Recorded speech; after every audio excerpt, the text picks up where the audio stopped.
رات کے پیٹ میں، رات کے درمیانی حصے میں تہجد اصل میں جسے کہتے ہیں وہ نہیں ہے کہ جو عام طور پر لوگ فجر سے کچھ دیر پہلے جاگ گئے اذان سے اور جلدی سے 8 نفل پڑھ لیے، یہ تہجد نہیں ہے۔ یہ تو فجر کا ضمیمہ بنا لیا، ہاں نوافل ہے، عبادت ہے، اس کے بھی جو اس کے برکات ہیں وہ ظاہر ہوں گی، جو اس کا ثواب اور اجر ہے اللہ دے گا۔ لیکن اصل میں جسے تہجد کہا جاتا ہے وہ رات کو سو کر پھر اٹھنا، نیند کو توڑ کر اور پھر سو جانا اور پھر اٹھنا فجر کے لیے۔ جوف کہتے ہیں پیٹ کو، کسی شے کے جوف اللیل،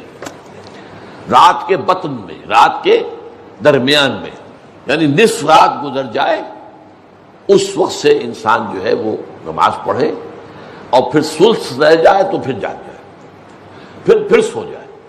اور پھر اس کے بعد اٹھے فجر کے لیے اور سنتیں پڑھے اور آئے مسجد کے اندر۔ تو یہاں آپ نے فرمایا وَصَلَاةُ الرَّجُلِ فِي جَوْفِ اللَّيْلِ، اور اپنے اس قول کے لیے حضور نے آیتیں تلاوت فرمائی وہی دو آیتیں۔ یہاں یہ سورہ سجدہ کی آیت نمبر 16 اور 17 ہیں۔ تَتَجَافَىٰ جُنُوبُهُمْ عَنِ الْمَضَاجِعِ، اللہ تعالیٰ اپنے خاص محبوب بندوں کی یہ صفات بیان کر رہا ہے کہ ان کے پہلو اپنے بستروں سے علیحدہ رہتے ہیں، رات کے وقت جاگتے رہتے ہیں، بستر پر لیٹیں گے تو سو جائیں گے۔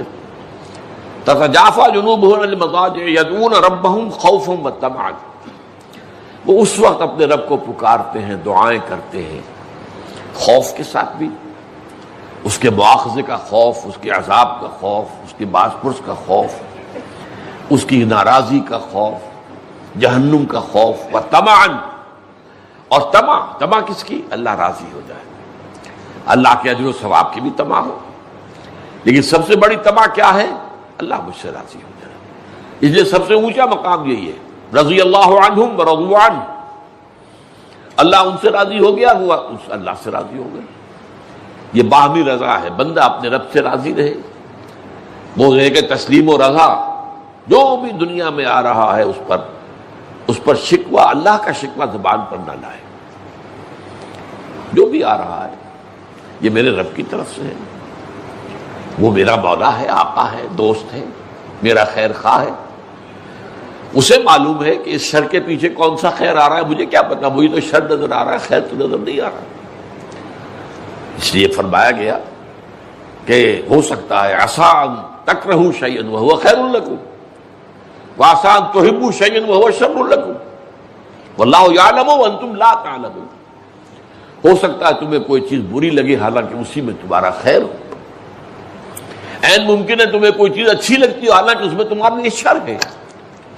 اللہ جانتا ہے تم نہیں جانتے۔ اس کیفیت کے اندر دنیا کی زندگی گزارے، اللہ تعالیٰ آخرت میں اسے راضی کر دے گا،